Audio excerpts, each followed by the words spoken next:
Masobra 2,000 nga parauma sa Northern Samar, benepisyaryo sa Presidential Assistance.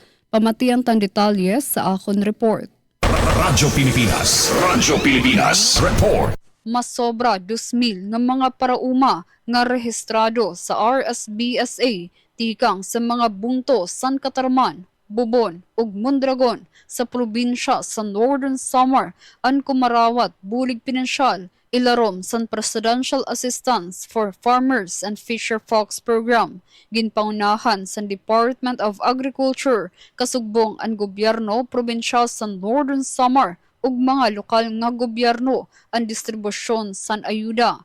Ang Presidential Assistance ang parte sa mga pitad sa gobyerno nasyonal para masuportaran ang sektor sa agrikultura ug pangisdaan sa butnga sa fuel crisis. Katuyuanan sini nga masigurado nga may bastante nga suporta ang mga parauma para maipadayon ang produksyon ug mamintinar ang seguridad sa pagkaon sa probinsya.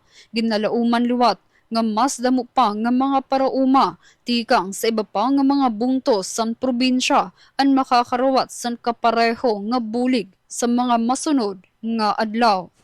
Para sa Bagong Pilipinas, Charmaine Perito Balvez, Radyo Pilipinas, Radyo Publiko, Kalbayog.